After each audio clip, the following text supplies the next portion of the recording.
જય શ્રી કૃષ્ણ। આજે આપણે બનાવીશું ખજૂરના લાડુ। જો બાળકો ખજૂર ન ખાતા હોય તો તેને આવી રીતે લાડુ બનાવીને દેશો તો તેઓ ચોક્કસ ખાશે। આ લાડુ શિયાળામાં સ્વાસ્થ્ય માટે પણ ખૂબ જ હેલ્ધી છે।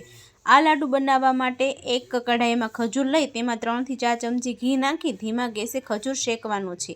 જ્યાં સુધી ખજૂર એકદમ શેકાઈ ન જાય ત્યાં સુધી તેને ધીમા ગેસે હલાવતા રહેવાનું છે, જેથી તે નીચે ચોંટી ન જાય। હવે તમે જોઈ શકો છો કે 3 થી 4 મિનિટમાં આપણો ખજૂર એકદમ શેકાઈ ગયો છે। હવે ગેસ બંધ કરીને તેને નીચે ઉતારી લ્યો। હવે ત્યારબાદ તેમાં આપણે કાજુ, બદામ અને ટોપરાનું છીણ પણ એડ કરવાનું છે। તમને વધારે ડ્રાયફ્રૂટ પસંદ હોય તો તમે એમાં પિસ્તા અને અખરોટ પણ નાખી શકો છો।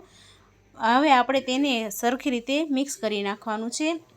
તમે જોઈ શકો છો કે આ આપણા લાડુ બનાવવા માટે પરફેક્ટ મિશ્રણ થઈ ગયું છે। હવે આપણે તેમાંથી થોડુંક મિશ્રણ લેતા જવાનું છે અને નાની નાની લાડુડી બનાવતા જવાનું છે। જો આવી રીતે થોડુંક મિશ્રણ લઈ અને હાથ પર રાઉન્ડ સર્કલમાં ફેરવવાનું છે, જેથી આપણા નાના નાના લાડુ બનીને તૈયાર થઈ જાય।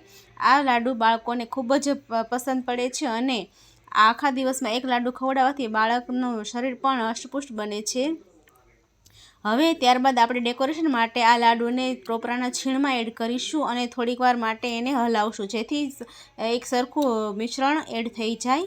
અને તમે જોઈ શકો છો કે આ લાડુ જોવામાં કેટલા સરસ લાગે છે, આપણને ખાવાનું મન થઈ જાય છે। તો તમે જુઓ, આવા લાડુ શિયાળામાં તમે એકવાર ચોક્કસ ઘરે બનાવજો અને કમેન્ટમાં મને કહેજો કે કેવા બન્યા। જય શ્રી કૃષ્ણ।